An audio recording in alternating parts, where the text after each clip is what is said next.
A millionaire single dad witnesses a waitress dancing with his disabled son, and her life changes forever. The diner was quiet that afternoon, bathed in golden light slanting through the tall windows that lined the front wall. Dust motes danced in the still air as the scent of warm pie and fresh coffee drifted lazily through the room. Outside, the world moved slowly, a dog napped on the sidewalk, wind rustled through the trees, and cars passed by every so often, but nothing was urgent, nothing loud. Inside, Ellie wiped down a counter that had already been cleaned twice. There were no new orders coming in, no customers needing attention, except for one. She glanced toward the far corner of the diner, near the window booth, and smiled softly. Max was there, 8 years old, wide-eyed, and serious. He sat in his wheelchair with a sketch pad on his lap, a crayon in his hand. His father, Logan, had stepped outside to take a call, leaving Max alone with his drawings. He always drew trees. Tall ones, bent ones, sometimes with birds, and sometimes with just empty branches. Ellie approached quietly, crouching next to him so they were eye level. "Hey, Max," she said gently, tilting her head toward him, "how's the masterpiece coming along today?" Max looked up, giving her the faintest of smiles. "It's a pine tree this time," he said, "like the ones by our driveway." "It's beautiful," Ellie said, nodding with admiration. "You've got a real artist's eye, you know that." He shrugged modestly, but his smile lingered. Then Ellie's voice softened even more. "How about we try something today? Just one little step." Max blinked. "What do you mean?" She glanced around the empty diner, then back at him with a playful glint in her eye. "Just you and me. One step. We'll see how far we get." Max looked down at his lap, his hands curling slightly. "I haven't stood in a long time." "I know," she said, "but I'll be right here. We'll go slow, like a game. You trust me?" He looked up into her eyes, saw the certainty there, and nodded.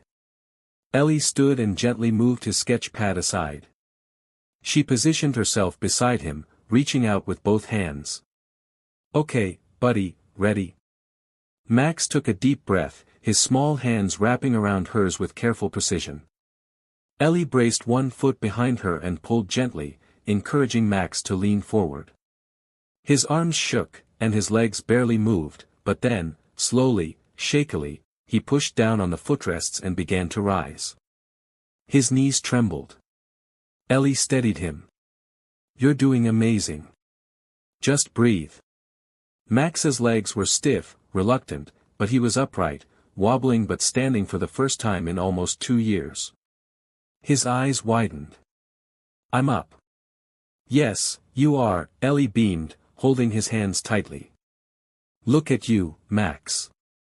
He wobbled, then faltered slightly, and Ellie caught him under the arms before he lost balance, but he was still standing. "Want to take a step?" she whispered. Max nodded, jaw tight with concentration. Ellie stepped back just a bit, guiding his right foot forward, inch by inch. His left followed, slow and unsure. 1, she counted softly, 2. They laughed together, shaky and breathless, as Ellie took another step back, and Max followed. He was clumsy, but he was moving. "You're dancing with me," Ellie grinned. "Look at you go." Max laughed, a full, unguarded laugh. Ellie twirled on the balls of her feet, spun once in joy, then reached back to him, letting him rest his weight on her again. She took both his hands, and together they danced a few more steps across the empty diner, her whispering encouragement, his giggles rising like music. The door opened. Logan stepped in, mid-sentence on his phone. He froze, his phone dropping to his side. There, in the middle of the diner, his son, his boy who had not walked in nearly 2 years, was upright, clinging to the hands of a young waitress, moving step by step across the floor. Logan couldn't breathe. His throat tightened, his heart pounded. He stared, unmoving, watching Max shuffle forward with a look of pure joy on his face. Ellie looked up and saw Logan. She paused, letting Max lean into her as she whispered, "Your dad's here." Max turned his head and smiled. "Daddy, look, I'm walking." Logan stepped forward, slow and wide-eyed, emotion crashing over him in waves. He dropped to one knee, arms open. Max let go of Ellie and took 2 more unsteady steps before collapsing into his father's embrace. Logan held him tight, not caring about the tears spilling down his cheeks. Max buried his face in his father's shoulder, giggling between breaths. Ellie stood nearby, hands over her mouth, eyes shining with pride. For a long moment, no one spoke. Then Logan looked up at her, his voice hoarse. How did you do this?" Ellie shook her head, a tear slipping down her cheek. "I didn't. He did." Outside, the world went on, cars passed, the wind blew through the pines. But inside that small diner, something had shifted forever, and no one would ever be the same again. The diner was quieter than usual the next morning. The usual sounds of clinking plates and quiet conversations seemed to hush in the presence of something unspoken. Logan sat alone at the corner booth, a steaming mug of coffee untouched in front of him. His eyes weren't on the menu or the window, they were on Ellie. She moved between tables with her usual grace, but now Logan saw it differently, not as routine or obligation, but as purpose. There was something behind her smile, something that lingered longer than politeness and deeper than habit. When she finally approached his table, he stood, unsure of why. "Can we talk?" he asked. Ellie nodded, surprised but not wary. "Sure," she said. "You want to go out back?" The alley behind the diner wasn't glamorous, but it was quiet. A single wooden bench sat beneath a rusted tin awning, the smell of bread and lavender wafting faintly from the herb garden Ellie had planted in cracked pots. They sat. Logan broke the silence first. "I need to know. Yesterday, what you did for Max, why?" Ellie looked down at her hands, fingers knotted in her apron. She took a long breath. "Because someone once believed I could dance again too." He frowned, confused. "Dance?" She nodded slowly. "I used to be a dancer, ballet, modern, even a little ballroom. I toured with a small company right out of high school. It was everything to me, every." Logan listened, caught off guard by the softness in her voice. "I had just landed a solo in a major production, my first spotlight. 2 weeks before opening night, I was in a car accident, not a big one, but enough to fracture my hip and tear a ligament. Surgery was risky, rehab was long. My insurance, well, let's just say it didn't cover the dreams part of recovery." Her voice didn't break, but her words slowed. "I lost everything, my spot in the company, the scholarship I was supposed to start that fall. The dance studio I used to train at hired someone else, and my parents, they didn't know how to handle a daughter who couldn't do what she was born to do." Logan said nothing. He didn't have to. "I worked odd jobs, tried to pay off the medical bills, ended up here waiting tables, telling myself it was temporary. But the truth was, I was stuck," Ellie continued. She finally turned to him, eyes vulnerable but steady. "When I first saw Max, I recognized that look in his eyes, that quiet sadness, that 'I guess this is it for me' feeling. I've lived it. I know what it's like to want to move but feel like the world glued your feet to the floor." Logan stared at her, his throat tight. "You saw yourself in him." "I still do." A pause hung between them, charged with unspoken connection. "I thought you were just enthusiastic," he admitted, "too kind, maybe. I didn't see." "I know," Ellie said gently. "Most people don't. They see the apron and the coffee pot and think that's all there is. But it's not." "No," she said softly, "it's not." The wind stirred the leaves in the pots, rustling lavender and thyme. Ellie looked up at the sky. "There was a time I thought about ending it all, when I could barely afford groceries, and the pain wouldn't go away, and I couldn't dance, and I couldn't breathe without remembering who I used to be. She turned back to him, voice trembling for the first time. But then Max came in, week after week, and he smiled at me like I mattered. He didn't know my story, but somehow, he helped me find a new one. Logan couldn't speak. He just looked at her, the woman who had lifted his son with nothing but faith and patience and who, in the process, had found something worth holding on to again. "You saved him," he said finally. Ellie shook her head. "No. He saved me." And in that quiet moment, something shifted, not just in Logan's understanding of Ellie, but in the way he saw his own life, the way he held grief like armor, the way he'd kept the world at arm's length. Now, a waitress with a limp and a story had cracked open that armor with nothing more than kindness and the courage to dance again, one step at a time. The sun was just beginning to rise, casting soft golden light over the tops of the buildings, as Logan pulled into the parking lot of the diner. It had become a ritual now, early mornings, quiet booths, Max's sketch pad on the table, and Ellie moving between customers like she was made of sunlight and music. But Logan no longer came just for the routine or even for the peace. He came for her. Logan Evans was a man most people described as successful, CEO of a booming tech firm, net worth in the millions, a name that commanded attention in any boardroom. But no one ever described him as warm or joyful or whole, not since his wife passed away. It had been 2 years, but the grief never softened, it just learned how to hide better. He had buried himself in work, in planning Max's therapies, in controlling everything he could, because what he could not control had taken everything from him. And yet, all his influence, all his money, had done nothing to change what he had convinced himself was permanent: Max would never walk again. Until Ellie. He had dismissed her at first, just a waitress, too cheerful. Then he saw the way Max lit up when she walked into the room, the way his eyes followed her every move as if watching her made the pain hurt less. And now, every time Logan sat across from his son and watched Ellie kneel beside Max's wheelchair, coaxing him to try a stretch, guiding his hands into a new pose, encouraging one more second on his feet, he saw a kind of hope he had long since abandoned. Over the next few weeks, something began to shift. Max laughed more. He asked to come to the diner even on days when Logan was too tired to argue.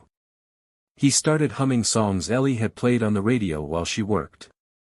And then, one afternoon, Logan walked in and saw something that stopped him cold. Ellie was in the middle of the dining room, her hands raised in the air, as Max stood next to her, not holding on to her, not leaning against a chair, just standing. His legs trembled, his face focused, but he was upright on his own. It lasted only seconds, but Logan couldn't breathe. Ellie turned and caught his eye, her grin wide and filled with tears. Max looked over, proud and radiant. "Dad, did you see?" Logan nodded, swallowing hard. "I did, buddy. I saw everything." Later that evening, after Max had finished dinner and was fast asleep in the back seat, Logan sat alone behind the wheel of his car outside their house. The radio was off, the streetlights buzzed faintly, and Logan stared out the windshield, unable to move. Tears slipped down his face before he even realized they were there. He didn't sob, he didn't break, it was quieter than that, just a man letting go of something he had held too tightly for too long: grief, guilt, fear. It all spilled silently down his cheeks. For the first time since his wife's funeral, Logan allowed himself to believe in something other than survival. He believed in possibility. He believed in Max. He believed, maybe for the first time, that they might actually be okay. And more than that, he believed that maybe, just maybe, he was allowed to hope again. He looked into the rearview mirror, saw his son curled up peacefully, a faint smile still on his lips, then he thought of Ellie, her gentle voice, her fierce heart, the way she had seen Max not as broken but as brave, and Logan whispered into the silence, "Thank you." He did not know what tomorrow would bring, but for the first time in years, he wanted to find out. It began with a simple question, asked with a spark of boldness and hope one quiet afternoon as Max napped in the booth after a particularly long session. Ellie slid into the seat across from Logan and looked him straight in the eyes. Let me work with him every day after school. Logan blinked. You already do more than enough. I want to do more, she said gently. I want to try something consistent, focused, not just stretching or standing. I want to help him move, really move. Logan hesitated. His first instinct was to say no, to protect, to control. But then he thought of Max, how his eyes lit up when he walked through the diner door, how he laughed with Ellie, how he stood, and the words caught in his throat. Okay, he said. Yes. They turned Logan's backyard into something magical. It started with a few square feet of level ground, swept clean of leaves. Ellie brought in old yoga mats, garden lights, and a speaker that played soft classical music. Logan helped her build a railing out of PVC pipe and wood, low enough for Max to grip. Together, they marked out the dance floor with chalk, each line a goal, a boundary, a step forward. Ellie called them magic paths, and Max adored them. Each afternoon after school and work, they gathered in the backyard, Max in sneakers instead of his usual brace, Ellie in leggings and a faded tank top with a dancer's silhouette across the chest, Logan often sitting on the porch at first, pretending to read the paper, but his eyes never left the two of them. Okay, Ellie would say, today we waltz, just like a gentleman. Max giggled. But I can't dance. You already are, she whispered, gently guiding his foot forward, then to the side. One step, then two. Some days, Max struggled to stand. Some days, he made it halfway across the yard. And some days, he collapsed into Ellie's arms, laughing, never defeated. Logan started joining them, not at first, but eventually.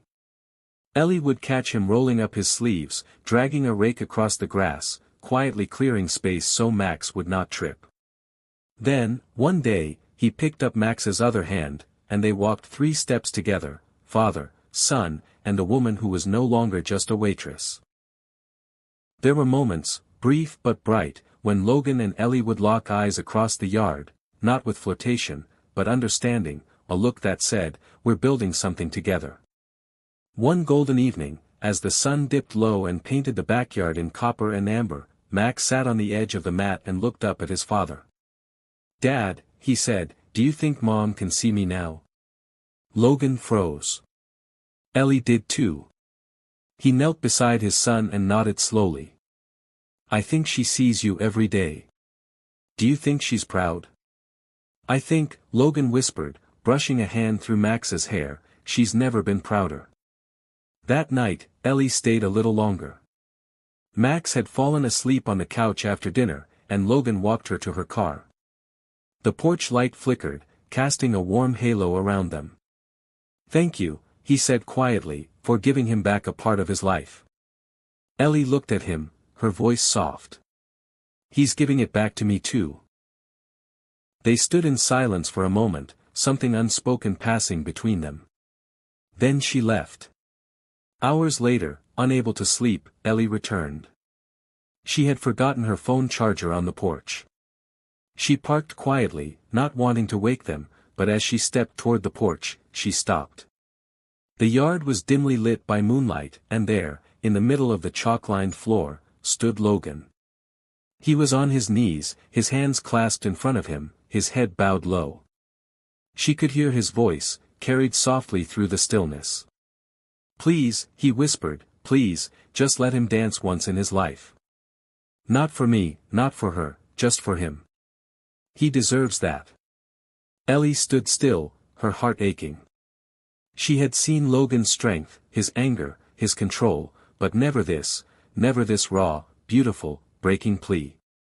And in that moment, she understood everything, the man, the father, the grief, the hope. She stepped back, silent, letting the prayer hang in the air undisturbed, because it was sacred, and maybe, just maybe, it was already being answered. The ballroom was alive with laughter, champagne flutes clinking, and soft jazz floating through the air. Crystal chandeliers sparkled above the crowd of donors, executives, and philanthropists, all gathered under the banner of Logan's new initiative, a foundation for children with mobility challenges. The event was grand, the kind of gala people whispered about for weeks beforehand, and everything had to be perfect. Ellie stood in the wings behind a velvet curtain, holding Max's small hand. He wore a white button-down shirt tucked into black pants, his shoes polished and tied tight.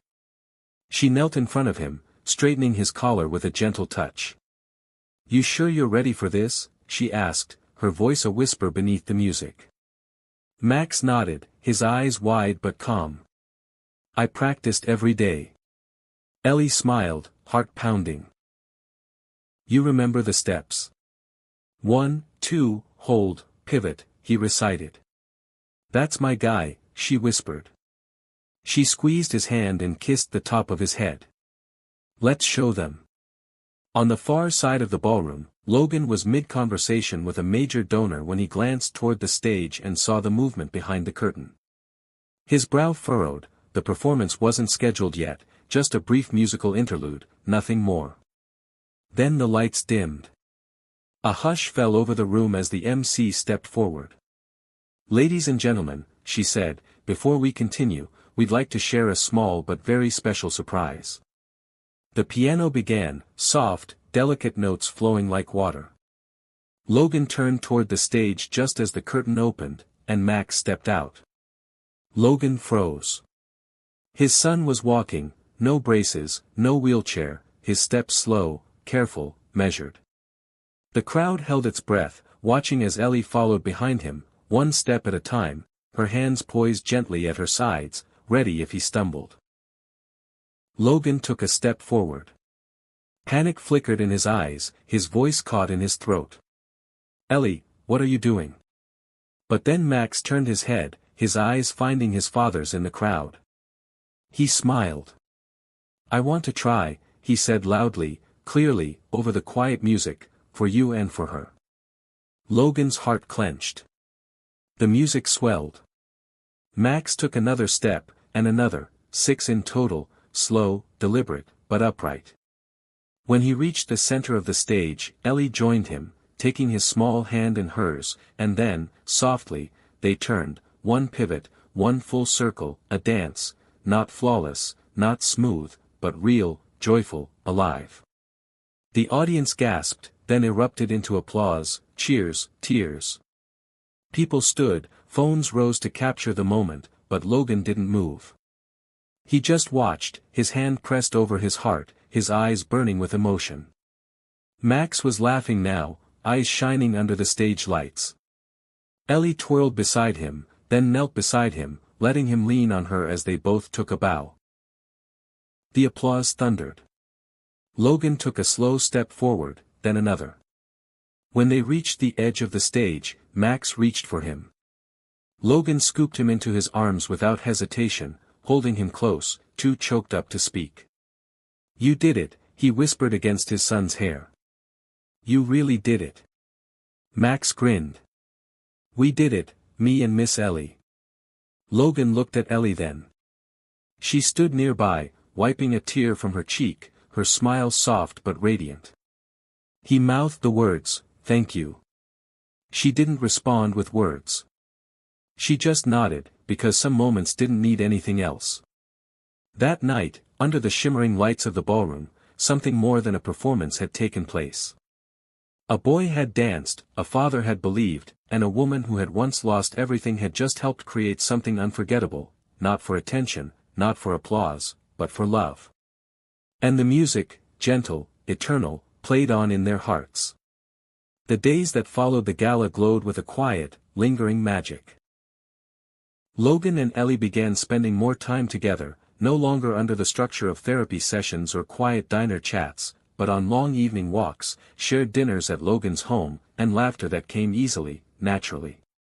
Max was the happiest of all. "I finally have someone else to tell my bedtime stories to," he declared one night, proudly pulling Ellie by the hand into his room with a stack of books under his arm. Ellie laughed, letting him climb into bed while Logan leaned in the doorway, arms folded, watching them like someone trying to memorize a moment. "She's better than me at the voices," he admitted as Ellie brought to life a dragon with a perfect growl that made Max squeal with delight.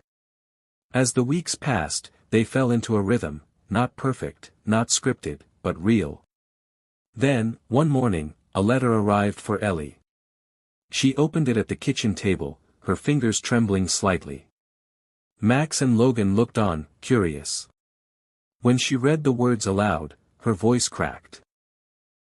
She had been accepted into a year-long certification program to become a licensed dance therapist, specializing in children with mobility impairments. The scholarship covered everything: tuition, housing, materials. She looked up, stunned. "It's in." The room was quiet for a moment. Then Logan stood, walked over, and pulled her into a hug. "You have to go," he said without hesitation. "This is what you were born to do." Tears filled her eyes. "But what about Max? What about us?" Logan smiled, cupping her face gently. "We're not going anywhere. You don't need to choose between your dream and us." And just like that, the fear that had been coiled in her chest since the envelope arrived began to unspool. That night, as they lay under a blanket of stars in Logan's backyard, Max asleep inside and the world hushed around them, Ellie turned to Logan. "Are you ever scared?" she asked. "That I'll leave too? That this might not last?"